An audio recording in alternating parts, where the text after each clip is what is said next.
Jadi Al-Quran ki peringatan untuk sampean, tapi saya nggak berkah. Ya.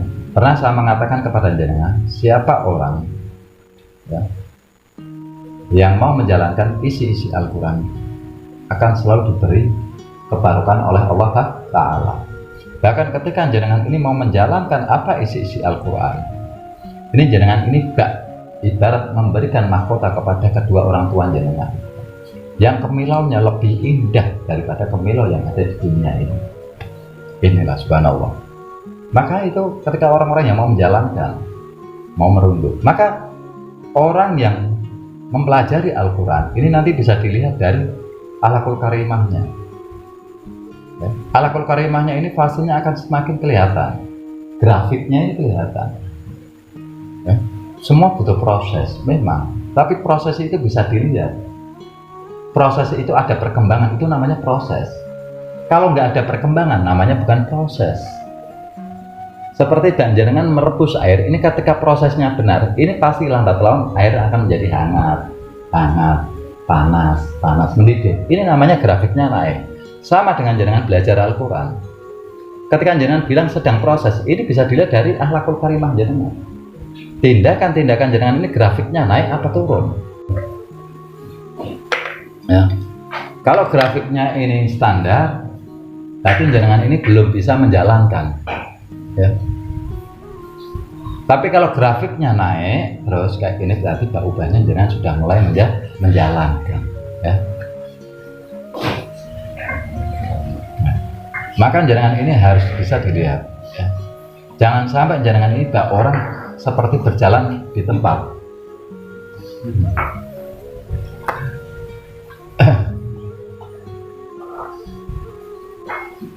Seperti orang jalan di tempat yang tidak ada grafik naiknya sama sekali ya. Harus grafiknya ini harus naik. Jangan boleh mengatakan ini proses. Nah, ketika proses ini terjadi mungkin tidak sesuai dengan apa yang jenengan harapkan, karena yang menjalankan proses, yang merubah ketika jenengan hanya menjalankan, ini yang mendatangkan intisari dari prosesnya ini adalah Allah Ta'ala.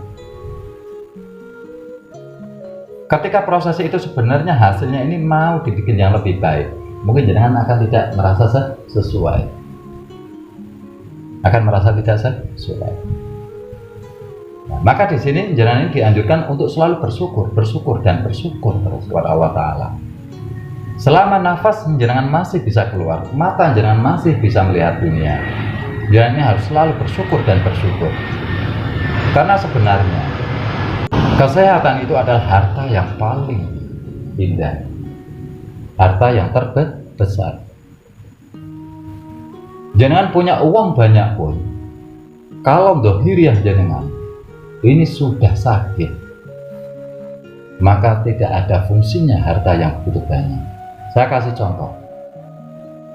Ketika jenengan mendengar satu orang yang mendapat penyakit, boleh dikatakan cuci darah lah ya, kalau untuk kemarin, kalau sekarang ini ada namanya diabetes. Ini dari segi makanan sudah dipotong semua, dipangkas. Walaupun uangnya habis, walaupun rumahnya habis, dia ikhlas asalkan dia diberikan kesehatan oleh Allah Ta'ala itu. Sampai dia berani menebus. Ini satu renungan hikayat yang perlu kita dalami. Bersyukurlah kita ketika kita ini masih diberikan kesehatan oleh Allah Ta'ala. Bersyukurlah kita ketika kita masih berkumpul dengan keluarga kita. Bersyukurlah kita ketika kita bisa merasakan nikmatnya kopi, nikmatnya rokok, nikmatnya makanan, nikmatnya berjalan kaki, nikmatnya menghirup udara segar. Inilah apalah artinya dunia ini. Ini satu renungan untuk jenengan hayati. Apa yang jenengan cari ini? Kalau bukan hanya keridhaan Allah Ta'ala, bukan untuk mendekatkan diri kepada Allah Ta'ala, apalagi maaf di usia-usia jenengan yang sudah mulai mendekati. Jenengan ini ibarat kalau di hikayatnya baginda besar Nabiullah, jenengan ini sudah mendapatkan bonus.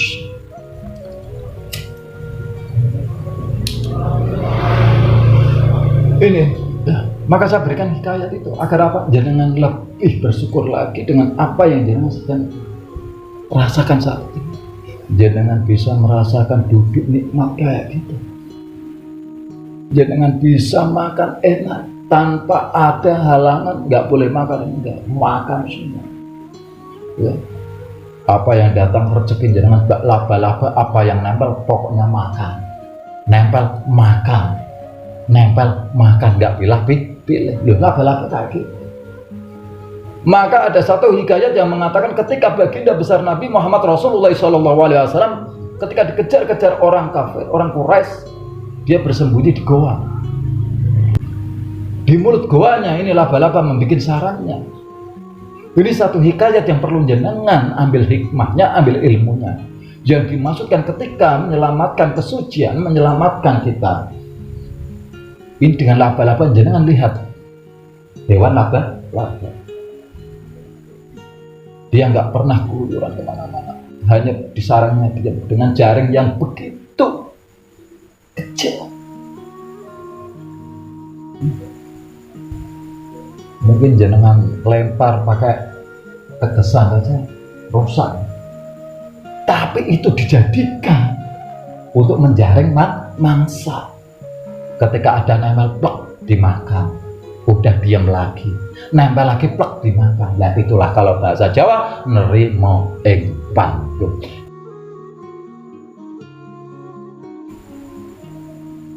Ya. Jadi hikayat-hikayat semua yang ada di dunia ini harus kita bedah. Kalau jenengan tidak dibedah, maka berubahnya jenengan memakan sarimi satu bungkus, jenengan akan tertipu. Coba jenengan melihat mie instan sarimi, begitu mewahnya, ada mangkoknya, ada telurnya, ya, ada ikan ayamnya, sudah matang, tinggal makan. Ketika jenengan buka, ternyata jenengan tertipu. Kotak sama. Ketika jenengan membaca Al-Quran ini hanya untuk syair atau jenengan baca biasa, ubahnya seperti cerita atau dongeng. Padahal ini bukan dongeng, ini adalah petunjuk yang sebenar-benarnya. Maka harus dibedah secara mutasyabihat, dibedah secara kias-kias, ini bedah semua. Maka jenengan sudah mulai saya berikan kias-kias pohon gemerlapnya dunia, daun duit, ya, air ilmu, gunung dohirian, ya, langit laki-laki, bumi perempuan, perempuan rasa, ya, laki-laki dohirian. Maka disimbolkan Nabi Ibrahim. Ya, ini biar nggak jadi satu cerita, tapi jadikan satu tuntunan untuk mendandani akhlakul karimah kita. Kalau tak baca secara kayak gini, tak jangan nggak dapat ilmu.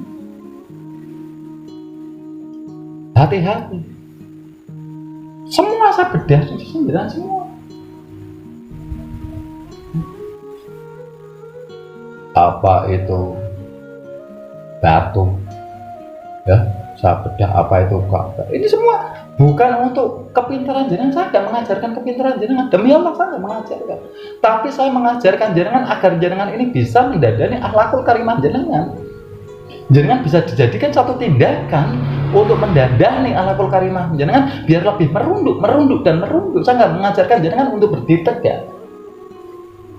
Tapi saya mengajarkan jenengan benar-benar untuk merunduk.